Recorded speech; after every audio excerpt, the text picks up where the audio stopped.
Welcome to CBN4's Primetime News Package. I am Sheena Harry. Good evening.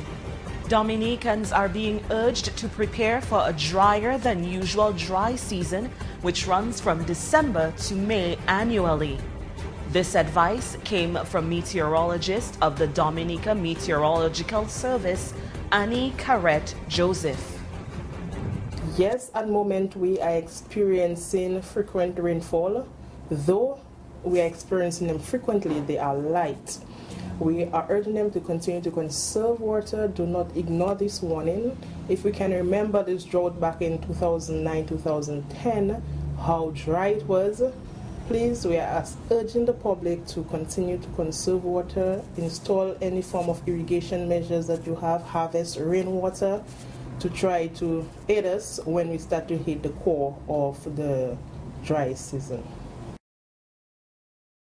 According to Joseph, December and May are considered as transition months, meaning they could be either wet or dry.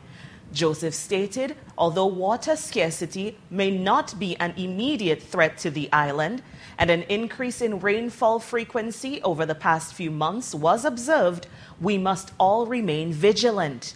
Many of the Caribbean islands, including Dominica, are in a long-term drought warning, as there is a possibility of a water shortage in the first half of this year. In more news, Chief Executive Officer of the Dominica Air and Seaport Authority, Benoit Badwill, is thankful to a friendly firm based in Canada who donated the state-of-the-art new radar system at the Douglas Charles Airport. Badwill says the new radar now affords them the ability to see as far as 250 miles out at sea and see all aircraft flying within Dominica's airspace.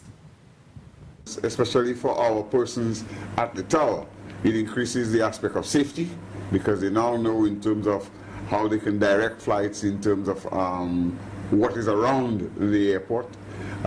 They're not doing flight separation at the moment, but that's a thing that we will aspire to as we move on in the aviation sector. But it is very, very good news for us. And in terms of the technology, it is the technology used is advanced, and I can say to you that there are very few other islands within the region with that type of technology that we're using at the moment. According to Badwill, the new radar system is currently being used for situational awareness purposes. The radar also provides the ability to be able to see aircraft from as high as 60,000 feet. A group of 5 individuals will be honored for their contributions to Calypso during induction into the Calypso Hall of Fame on January 29th. At a press conference, it was announced that Patrick Pemberton, for his dedication as a musician and Calypso judge, and for creating the rubric used to tabulate results for over a decade, Kelly Williams, for his contribution as a singer, writer, composer, and the face of Calypso, Osborne Ozzie Lewis, for being the voice of Dominica Calypso, and a judge for over 20 years, Roosevelt Miko Williams, for being the dedicated Calypsonian who would walk from Portsmouth to Roseau and back just for the sake of Calypso, and who holds the record for the most Calypso titles, and Slinger, the mighty Sparrow Francisco, who, as the only non-Dominican to be accepted so far, is the supreme Calypso monarch and a legend around the world. They have all been accepted into the prestigious fold. Kelly thanked founder Alex Bruno for his vision and for also ensuring transparency in the selection process.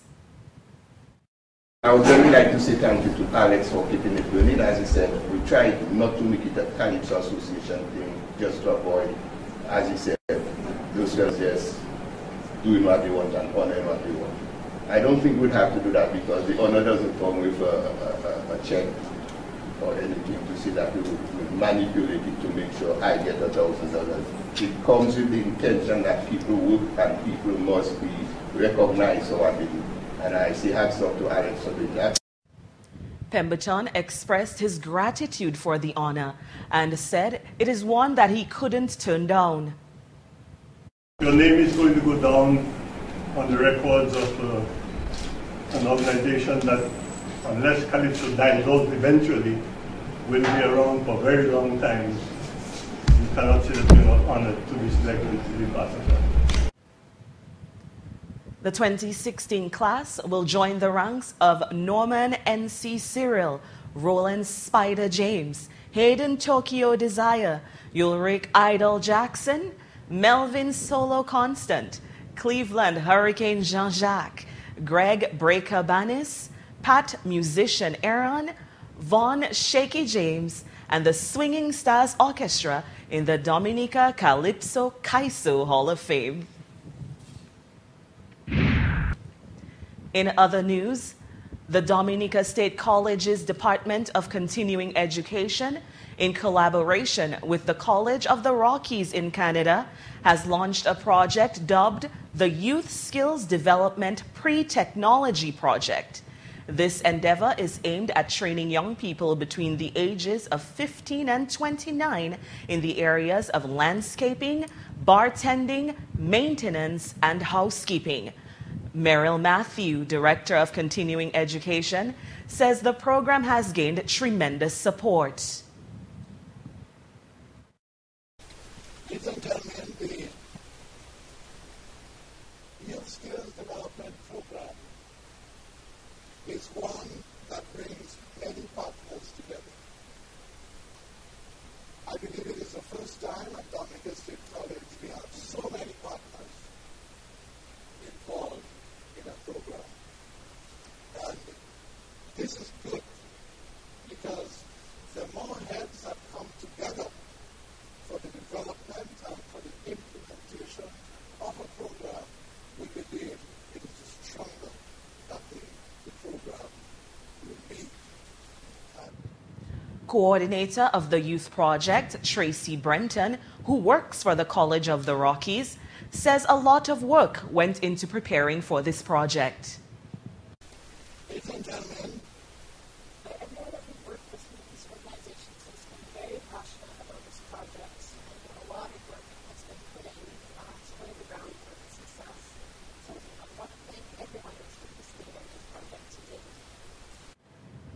The 12-week program will not only teach technical skills to the 60 participants, but also much-needed life skills, like how to search the internet for information, solving basic numerical problems, and how to communicate effectively.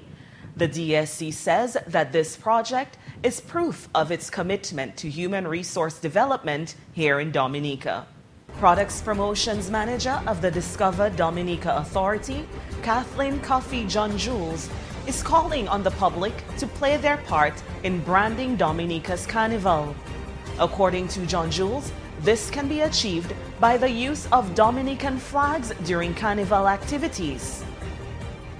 We need to have some kind of branding for Carnival. Dominica's Carnival, the real mass. And what we have been seeing is that certain pics you see of Dominica's Carnival, there's nothing to identify it. Dominica's Carnival in those pictures. So what we're doing, we're trying to encourage everyone, the public, persons coming in, bands, groups, floats, costume bands, etc., to have a Dominica flag placed on the trucks where it can be visible, particularly as it relates to being captured by the camera. So at the end of the day, a picture of Dominica's Carnival is seen out there, and we know there's some identification that it is the original Carnival, Mass Dominic. John Jules said it is important that the general public and even retail stores ensure that they have their Dominican flags to be displayed for Mass Dominic 2016. Also in the news, during an interview with Curtis Matthew on DBS Radio, Prime Minister called out the leader of the opposition, Honorable Lennox Linton, with regard to an article being circulated that calls into question the finances of the Prime Minister and points to corrupt practices. He accuses Linton of using letters and articles to tarnish the image of Dominica in his attempt to ruin Skerritt's own image. The most recent article by the United Workers' Party, appearing under a penmanship of one of its operatives, it is the greatest manifestation of political sleaze that I have seen or heard in all my 16 years in Parliament in Dominica. Their man grab for power, and to take Roosevelt Skerritt, they are saying to the world that there is no confidentiality about the offshore financial services in Dominica, and that an investor's private information can be easily ferreted across the globe as part of politics in Dominica. And I am so angry with this near treasonous act. It's a treasonous act with Dominica. I'm not worried about the nonsense that they're writing about. Skerritt says that Linton uses others to pen these defamatory and treasonous articles. The Prime Minister compared Linton to a child. He has asked that Linton issue an official apology to the people of Dominica for his actions. I have absolutely no respect for the professionalism or lack thereof of the leader of the opposition. I see him as an illiterate, errant, wayward boy who has found himself a toy in his hand called leadership. He can write from now until doomsday. There is nothing he says or writes outside of the provisions of the Constitution where I am to consult him and he is to consult, that I respond to until such time as he apologizes to the people of Dominica for the harm that he and his party have done and continue to do to the image of Dominica. Skerritt accuses Linton and the United Workers' Party of portraying Dominica as the worst possible place to live and do business. In response to a radio interview Prime Minister Roosevelt Skerritt conducted on DBS, Honorable Lennox Linton took to the airwaves of Q95 to clear the air. Linton says neither he nor the United Workers' Party had anything to do with any article that the Prime Minister is referring to. First of all, Matt, the article to which the Prime Minister refers, Lennox Linton has absolutely nothing to do with it. The United Workers' Party has nothing to do with it. The article was drawn to my attention as a result of a post to my page tagging me to a blog spot called Mass in the Cemetery. And I read the article with interest, like most other Dominicans and the people who are interested in probing those kinds of matters across the globe are. So neither Lennox Linton nor the United Workers' Party has anything to do with this. Linton claims that the Prime Minister is the one responsible for ruining the international image and credibility of Dominica by distributing passports to known criminals and needs to be held accountable. Linton has refused to apologize and says that the Prime Minister will not divert attention from the issues of national importance with gossip and gutter talk. As this story continues to develop, CBN4 will bring you the updates. Stay tuned. Ali and Christopher is coming up with this evening's sports report.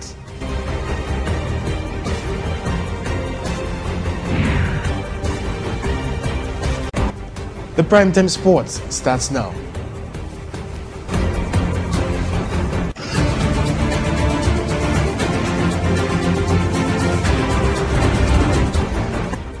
First up in the Primetime Sport Report for today, action returns to the Windsor Park Sports Stadium tomorrow in the 2015-2016 DFA Flow Premier League as action continues in the second round.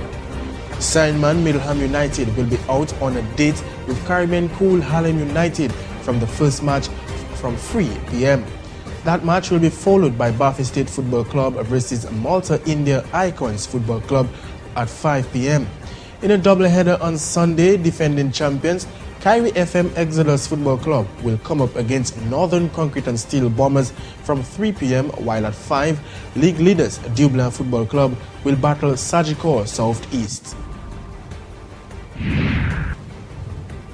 In athletics, coaches involved in athletics here are invited to a meeting at the Dominica Grammar School from 10 a.m. on Saturday morning in order to formalize a structure for athletic coaching.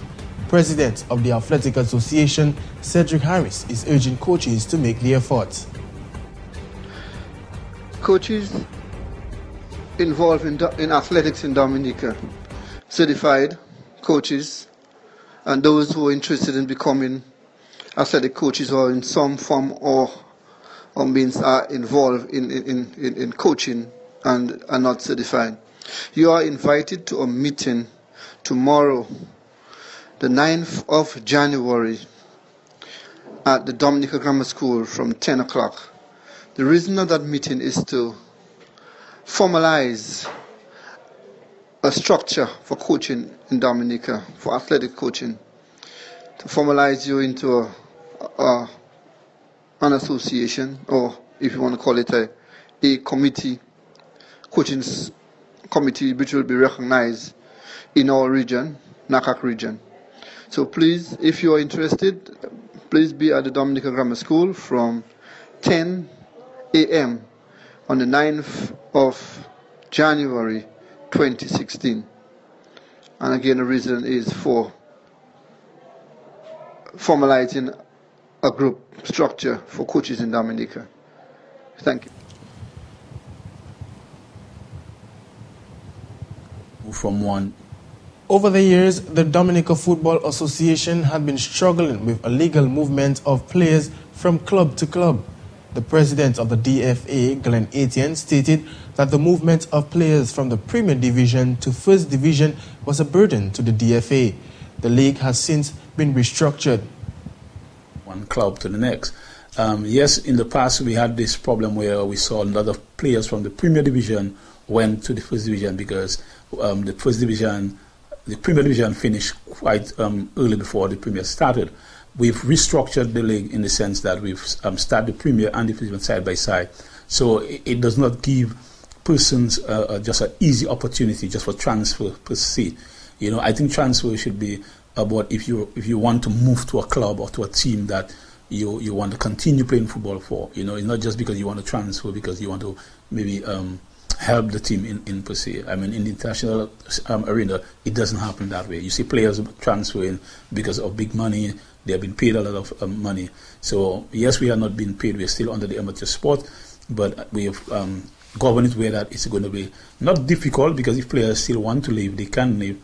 But it's been structured a better way that players are not leaving because of a decision making that a team has won already or a team is going to win. The January transfer window is now opened and will close on the 31st of January. In cricket, veteran opener Devon Smith missed out on 100 as Windward Island Volcanoes edged Guyana Jaguars by 1 run, courtesy of the Duckworth-Lewis method in their opening Group B Regional Super 50 game.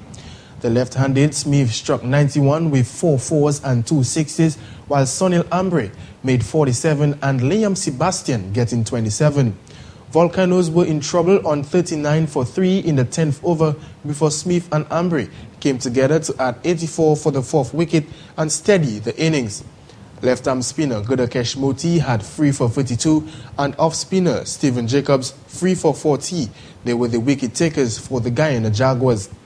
Chasing a revised target of 175 from 33 overs, after rain intervened, the Jaguars found themselves short of their pass score at 122 for 4 after 26 overs. Opener Asad Fudadin was unbeaten on 44 and was leading a rally with fellow left-hander Raymond Rafer, who was unbeaten on 18. Fudadin put on 42 for the first wicket with Vishal Singh, who made 21 before adding a hasty 50 for the 3rd wicket with captain Leon Johnson, who made 25. So again, the Windward Island Volcanoes winning by 1 run on the Duckworth-Lewis method. Still in the regional Super 50, Barbados Pride beat ICC Americas by 4 wickets with 7.1 overs remaining in their opening round Group A match of the 2016 WICB Nagico Super 50 Championship at the UB Spec. Set 184 to win in 50 overs, the Pride made 184 for 6 of 42.5 overs. Defending champions Trinidad and Tobago Red Force started the defense of the Nagico Super 50 Regional Cricket Crown with an impressive 84-run victory over the Jamaica Scorpions in a day-night encounter at the Queen's Park Oval in Port of Spain.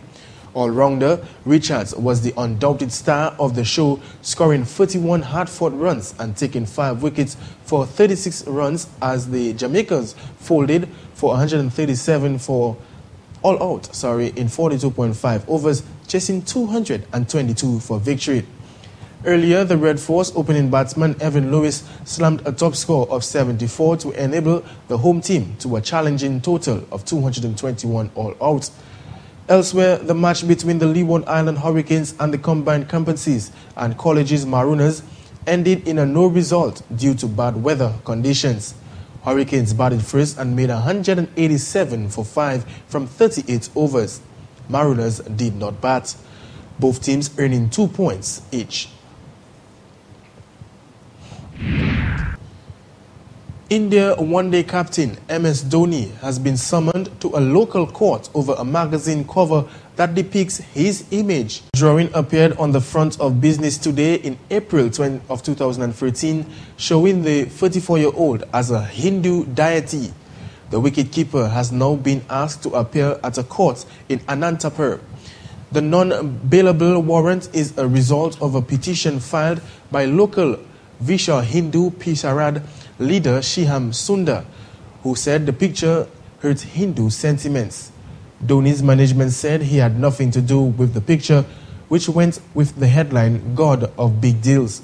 The summons has been scheduled for the 25th of February, a week before the World T20 begins in India.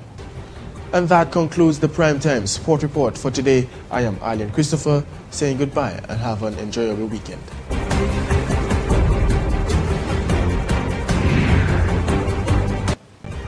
Thank you, Alien, for that report.